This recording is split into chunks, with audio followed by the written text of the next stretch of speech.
Morning, Your Honor. Attorney Benjamin Stolman, appearing on behalf of the City of Burton. Thank you. Mr. Renfro, if you would state your name. Christopher Allen, House of Renfro. Thank you. Today is the date and time set for a jury trial in the misdemeanor matter in this case, and then we also have the 2 civil infractions that I plan to handle after we finish with the jury trial. I just wanted to have a short pre-trial to ensure that we are ready to proceed on that jury trial. And so, Attorney Stolman, are you ready to proceed today with the jury trial? Yes, Your Honor. Okay. And Mr. Renfro, are you ready to proceed today on the jury trial? I'm always ready to defend myself, but I still do not consent. I still do not consent to these trials. These are done on fraud. For the tickets were what initiated the stop, and now you're trying to get me on a crime that hasn't even been. We haven't dealt with the initial problem here. So until that's dealt with, how do we know if I committed a crime? All right, well, one, I'm not trying to get you on anything that's not set. I'm not finished. Mr. Renfro, you stopped speaking and then I started speaking. And to be honest with you, it doesn't really matter. When I start speaking, everybody else stops. That's how court works. I've already warned you of that multiple times. So don't test me today, because we're going to be in front of a jury, and if we start doing it in front of a jury, like I've also told you before, it's not going to happen. I will excuse them, we will have a conversation, and I will hold you in contempt. Okay? As I was... Today's case is a textbook example of what happens when sovereign citizen ideology collides with an actual jury trial.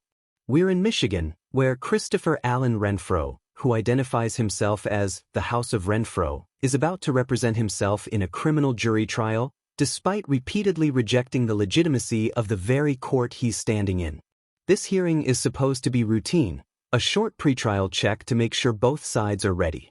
Instead, it turns into a masterclass in judicial authority, courtroom procedure, and what not to do when facing a jury. Watch closely, because the judge lays down hard boundaries, explains jurisdiction in plain English, and makes it crystal clear that disruption will not be tolerated. There are warnings here, consequences being outlined, and moments where this case could spiral fast. Stay with it, because the tension only builds from here. I'm not trying to get you on anything. I am the court, prosecutor's office, files charges. There's 1 misdemeanor charge. There are 2 civil infractions. You will have the opportunity in your trial to question the officers and to have those questions answered that you have about why you were stopped and et cetera, That's why we have the trial, and that's why we're having the trial. I am well aware that you do not consent to these proceedings. I am well aware that you don't think the legal process in and of itself is legitimate, but the simple fact is that it is, and you are supposed to be here, and we are moving forward with this case today. So what we will do is this. Now that we've established that everybody is ready to go on the jury trial, I will let the jury board know that we are ready and that we are proceeding today. So anyone who has witnesses that need to be here, make sure that they are here. Make sure you have all your documentation in order. If there are any exhibits that the parties wish to present, I would appreciate if you at least try to exchange those exhibits in advance. I know this is a little bit more difficult case than some others, but at least try to do that. And let the other person know. Maybe there could be a stipulation or not, that's okay. And then the last thing before we take a break, which is what we're going to do, we're going to take a break so that we can handle the rest of the cases that are here, and then we'll start the jury trial. The issues of jurisdiction, I've already ruled that this court has jurisdiction. That's not an issue that gets brought up in front of the jury. I have a right to. Don't. Right here, the tone of this entire case is set. Renfro immediately leans into the classic sovereign citizen playbook, I do not consent, claims of fraud, and arguments that the court lacks legitimacy. But notice what the judge does next. She doesn't debate ideology. She asserts authority. This is crucial. Courts don't operate on consent, they operate on jurisdiction and law. The judge makes it clear that interruptions won't be tolerated, especially with a jury involved. That warning is not casual, it's strategic. Jurors watching a defendant talk over a judge would instantly damage his credibility. This moment is the court saying, you can defend yourself, but you will follow the rules. And that distinction matters more than Renfro realizes. You can object to evidentiary hearings, or evidentiary hearing issues. You cannot object to jurisdiction in front of a jury. If you do it, I'm going to excuse the jury, and I'm going to hold you in contempt for not following the rules of court. These are not my rules. They are the rules of the courts of Michigan. In this big book here that I hope you've read, because you're getting ready to start a jury trial, and I really hope you've read these because it's the court rules and the rules of evidence, and you need to know these things. Because if you don't do it right, I'm not going to give you any leeway on that. We've already talked about this. One more time, Mr. Renfro, are you sure that you do not want to speak to an attorney about this matter before you move forward?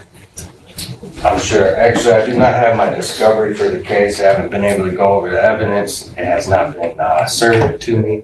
I do not have the police body cams that I've requested a long time ago. I paid for half of them, have not received them. I've not been able to go through any evidence where they're trying to get me on crimes before. The initial stop was a civil infraction and somehow bred a crime out of that. It's an unarrestable offense, the civil infraction. You cannot, that's fruit of the poisonous tree. So now we're here on crimes and taking care of the initial problem. So the tickets have to be first, and we're not moving anywhere until we get that clear.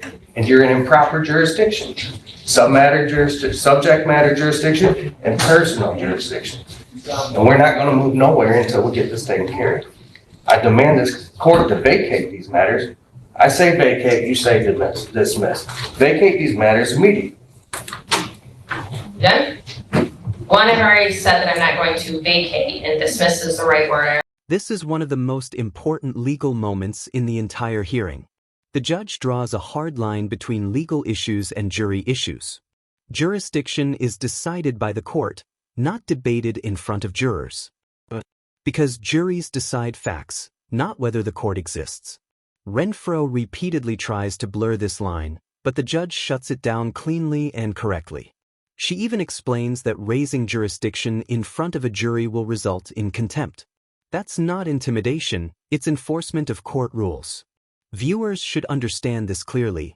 Refusing to follow procedure doesn't make an argument stronger, it makes it sanctionable. I already said that too. I've already said that jurisdiction is appropriate. We have subject matter jurisdiction in this matter. We also have personal jurisdiction. Subject matter jurisdiction is because you're in a criminal court in the state of Michigan. And that is what we are dealing with. In fact, it's a misdemeanor, so you're in the right criminal court being district court. So we have just subject matter jurisdiction. We have personal jurisdiction over you because it alleges that this matter happened in Burton, and Burton is in the jurisdiction of the 67th District Court. So we have both personal and subject matter jurisdiction. Those issues are laid to rest. If you want to bring them up again, you can bring them up on appeal. You will not bring them up again in this hearing because we are getting ready to start a jury trial, and those are issues that are not appropriate to bring up in front of a jury.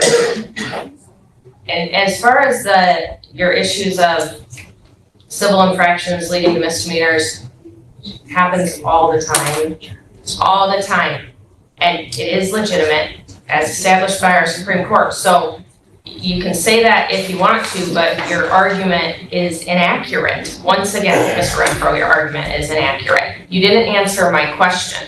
My question was, do you want to speak to an attorney before you move forward? I'm a competent man. It's a yes or no? Lawfully competent man, no. No. The answer is no. All right, I've asked you that question many a times now. I don't feel like I need to ask it to you anymore. You've established very clearly that you're going to represent yourself in this matter, for better or worse. Attorney Stoltman, do you have anything that you would like to say in regards to any of the issues that Mr. Renfro has brought up?